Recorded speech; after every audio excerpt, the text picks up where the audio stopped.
Hey guys, what's up? My name is Maddie if you don't know me. Welcome back to my channel. So, I had a video planned for this week, and I'll be posting and uploading that video on Thursday. With everything going on right now, it felt very tone deaf and not correct to just go about my life normally as if nothing happened. To some of you, this is a lot. This is scary. This is life-threatening. And it's confusing to a lot of people, so that's why a lot of people are staying silent. As Desmond Tutu said, hopefully that's how you pronounce their name, if you are neutral in situations of injustice, then you have chosen the side of the oppressor. Politics is not a usual subject on my channel, so I'm not going to be bringing the politics into this, because quite frankly, this isn't about politics, this is about human rights. So for my non-American friends, I assume you've heard about what happened in the United States, and something that continues to happen in the United States. So let me fill you in on the most recent event. On May 25th, 2020, George Floyd is an African-American man who was arrested on the charges of allegedly using a counterfeit $20 bill at a deli.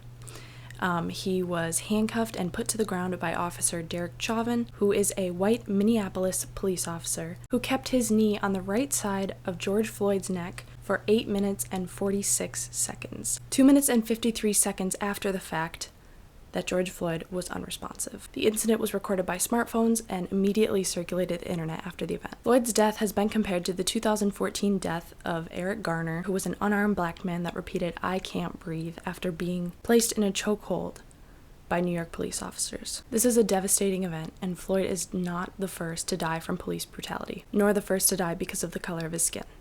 So what can you do to help? Well, the first thing is to get educated. So I'm going to be talking a little bit about the history and why this holds so much weight on everybody's hearts, especially today. If you already know what's going on or know the history behind it and the deep-rooted sadness, or you think you do, please skip to this point in the video so you can learn more about how you can help. But for those that need and want to be educated, here's a very, very brief history of racism in America as we know it. So, as we know, America was founded on slavery. Black people were literally brought from Africa and other parts of the world to work as the white man's slave. This is not a hoax. This is not something that was made up. This is facts. Please, please, please, please, for the love of God, learn your history. If you did not know about this, I don't know what you're doing. That is a whole nother story in and of itself. Please read up. Finally, good people started to realize that slavery is not right. So, you know what they did? Is they protested. They rioted. And if you think what's happening today is rough, you should have been there. So that's when Abraham Lincoln came in and abolished slavery. Then after that, there was a whole nother problem: segregation. So schools, water fountains, movie theaters, roller rinks, malls, shopping malls were segregated. So there would be a movie theater for the white man and a movie theater for the black man, and they were segregated. And this is because people were suddenly used to treating African American people as slaves and animals, and now all of a sudden they had to adapt to this new lifestyle of treating them like human beings, which is horrible and not right. And so the way they combated that was with segregation, and it's bad, it's terrible. And that's when the KKK came about and started lynching, hanging, burning African American families, and it's disgusting and horrible and disturbing. And the worst part about this is that white people got away with it. Another really popular tactic back then was blaming your crimes on a black person because you know they would get arrested and you wouldn't as a white person. Nobody cared. Nobody cared.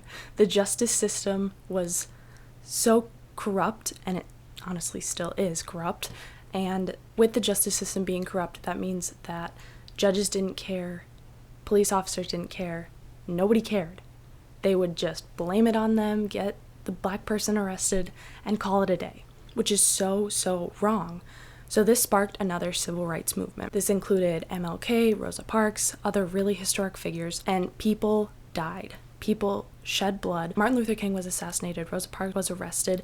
People were rioting in the streets. People were killing. There was bloodshed. There was so much going on to create change.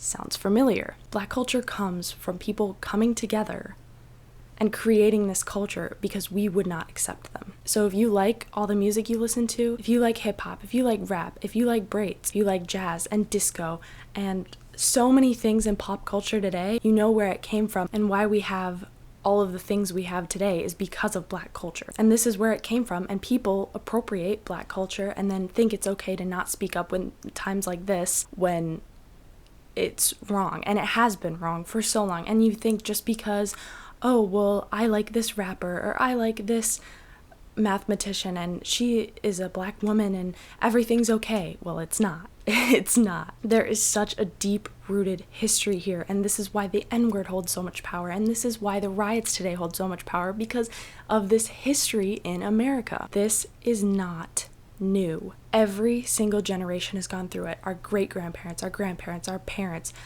literally dating back ages, have been fighting. This is why it is such a big deal, because nothing happens without rioting, without protests, without speaking up and making noise.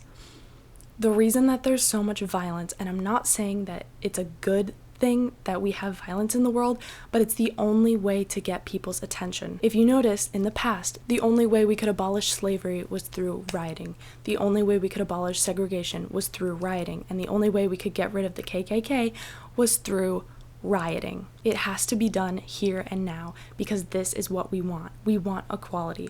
All lives cannot matter before Black lives do. What it took to get us here was speaking out, so it's a no-brainer why we should be. We need to end it here. We're better, but better is not good enough, and that's why people are upset. If you are not speaking up, you are not doing your part in ending this for the next generation. Privilege is when you think something is not a problem just because it doesn't apply to you. As a white female, I acknowledge my privilege. You should too. Use your voice to stand with the Black community during this time.